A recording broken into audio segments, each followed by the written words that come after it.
Hi there, S-tier Yapper here, and with Master Shanghai right around the corner, I want to mention one player from each team that I feel like is either the X factor for them winning games, or has a captivating storyline that sticks out to me more versus the rest of their teammates. Right off the bat, let's start off with 100 Thieves. This LA-based org is going through a bit of a renaissance thanks to former Evil Geniuses members. The likes of Styx and Busio have helped Cryo and Asuna return to their peak forms fans remember them for. However, the player I'm most excited to see is Busio, who is no longer Mr. Nice Guy and once again embracing the braggadocious trash-talking role. We verse G2 tomorrow, we will absolutely not lose that match. They are not good.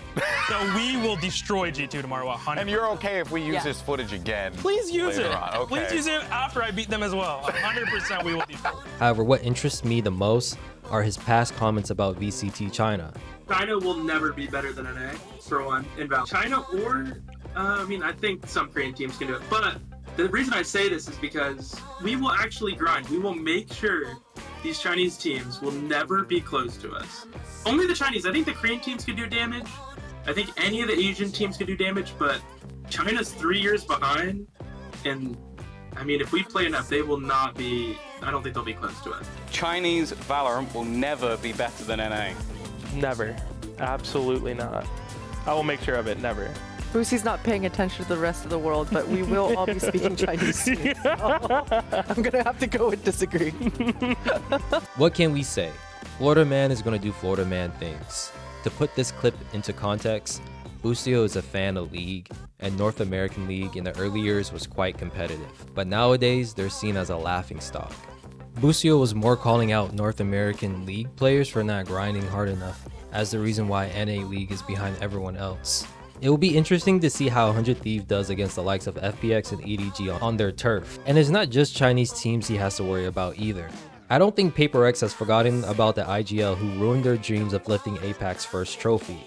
But I wanna choose, if I can, 100 Thieves. Not because I hate them or something like that, just because they have Busio. It's really fun to play versus him, I think. Whether he likes it or not, Busio has a lot of targets on his back. However, just like last year, this could fuel him and his team to reach the ultimate goal in this tournament. Best believe if we ever get these matchups, I'll sacrifice my sleep schedule to see it live. And speaking of China, let's turn our focus to Fun plus Phoenix. Life and Autumn are the top fraggers on this team, and they proved it during their regional play as well as Masters Madrid, where Life was the first one to get an ace with Reyna. There's also Berlin, who's in charge of IGLing this team, known for their unorthodox team comps, like their triple controller one on Icebox.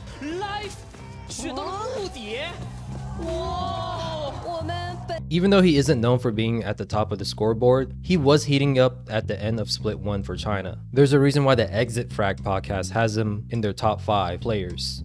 Feel free to check it out after this video if you want to know why. Regardless, I'm gonna go with Life as the team member to watch for a number of reasons. One, I'm jealous that he has these glasses. I needs them and I gots to have them. Second is the fact that he's been playing Clove and may be the only player to do so at Master Shanghai. Honestly, if there's any team that's gonna play ISO or their newest agent at Master Shanghai, it will be FPX.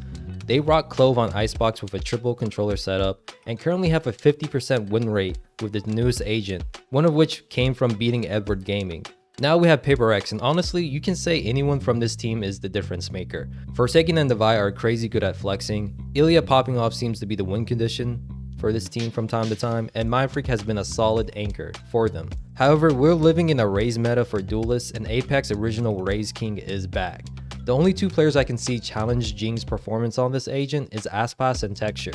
When he does good, Paper X looks great. If he struggles on this character, then PRX are in for an uphill battle. Fnatic is another team where anyone can be the difference maker. Even Bolster has improved his aim, and we saw him dish it out at the beginning of this year. However, the team found more success when he's actually at the bottom of the scoreline. You know Alpha's going to be giving big numbers, and the idea of him playing duelists isn't a bad one in my opinion. However, I think Leo's going to need to be the X factor for this team like he was for Fnatic when they claimed the crown for EMEA Split 1 event. And as Zeph would say, the man had his Jordan game by dominating the competition while feeling ill. And let's be honest here guys, playoff Leo is real, and best believe he can hurt you and your team. For G2, we have a similar case where each member can be considered the X factor. Leaf and Icy have been the most notable changes for this team, where Icy's now the team's duelist and has done a decent job. This change has pushed Leaf into the Sentinel role to replace Net. However, I think I'll go with Valen. Ever since this core of the group was known as the Guard, he seemed to be the leader and help hold this team together. Being the brains of this team and still having games where he's top fragging is quite impressive. G2 is going to need his play calling to be top notch, as well as clicking heads, when or if their rookie duelist struggles.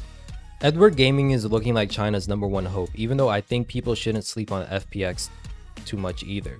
We know that Kong Kong is going to show out. During Masters Madrid, he had crazy stat lines, including the second highest ACS among all individuals. I even mentioned in my top 10 things that we learned from the event that he shifted from being an AWPer to using the rifle, proving that he can get the job done with or without the sniper. However, I'm going to go with Chichu of being the difference maker. Before the grand finals of China Split 1, EDG actually lost to Fun plus Phoenix twice. They were finally able to beat them thanks to a gamble of letting Chichu play Reyna on a map to gain confidence. Even though they lost this map, you can tell the gambit paid off, with the rest of his stat lines just looking incredible. For T1, there's American import Rossi, who has came up big for this team multiple times in past games, as well as X-Grit, who is Forsaken's older brother. He has also taken the IGL role from Carpe in some of these past games. I mean, what can we say? Juggling multiple hats on a team must be in the DNA. Regardless, Side player has to be the X factor for me and this team, especially in their first matchup against G2. A lot of people are dubbing this a guard civil war, where this bout will have 4 out of the 5 original team members go at it. Even after this match, Side player needs to be more consistent for his org. T1's international history right now has been one of being grouped. Team Heretics will once again be attending an event not at full power, since many people will be sitting out for mental health and schooling reasons. And earlier in Split 1, it required a team effort to take down Fnatic, where we saw Gen.G Fishy lead this team through it.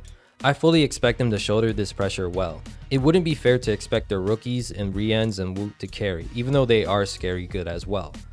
This will be Woot's first international event too. When it comes to Leviatan, you kind of have to give it to Aspas, even though we know that King can put up impressive numbers as well. Aspas top fragging has to be one of the win conditions for this org. And the storyline of how far he can go is something that I will be paying attention to. Mainly because this will be the first international event he will be attending without being in a allowed jersey. If he can lead this team far into Master Shanghai, it will just add to his legendary status of potentially being the de facto GOAT of this game. You can say the same thing for Fut Esports, where CNN is another legend, trying to remind people that there's a reason why he has champs winner in his wiki. He has always been cracked at the game, and his Split 1 performance has given me flashback to his Ascend days. And as for storylines, I gotta tell you, there's a lot of people rooting for Fut's Lotus Comp's downfall, a comp that has no initiators. If it goes undefeated in Shanghai, then we might just have to ponder the thought that they might actually be cooking with it. Who knows, maybe everyone's playing checkers while Fut is playing 5D chess. I do want to mention that these types of funky comps tend to get exposed at the international stage, so only time will tell which narrative will come out on top. For Dragon Ranger Gaming, T-Virus, Luke, and Shuron have been the difference maker in the past few games. However, their star player is without a doubt Fukashu. The real question is if he can help DRG hold their own against the best of the best, or if his skills only are world class during regional play. And to be honest with you guys, Dragon Ranger Gaming is giving me major Billy vibes in a sense. They came out of nowhere during China's Ascension tournament to beat the favorites in Rare Atom. Maybe they can shock the crowds again with home court advantage at Master Shanghai. Lastly, we have Gen.G, which is also hard to just pick one player. IGL Munchkin is without a doubt has been the unsung hero for this team. Plus you have the likes of Texture, who just pulled off a ridiculous 105 kills in APAC Split 1 tournament. A Pacific record, by the way. It's one of the reasons why he might be one of the few players to challenge Jing's Ray's output. We also can't forget about Charon, who's leading the race for Rookie of the Year in my opinion. Right now it's between him and Neri for me. Having a number of streaky kills will do that for you. Overall, I'm giving it to Meteor. You guys know I value IGLs and players who flex between classes and agents a lot. Meteor has been doing a little bit of both as the secondary play caller and at times dipping his toes into both the Duelist and Sentinels agents. With those 12 players out the way, don't forget to check out the Exit Frag podcast and find out why Berlin is in the top 5 of players heading into Master Shanghai. Till then, stay safe, and I'll be yapping in the next one.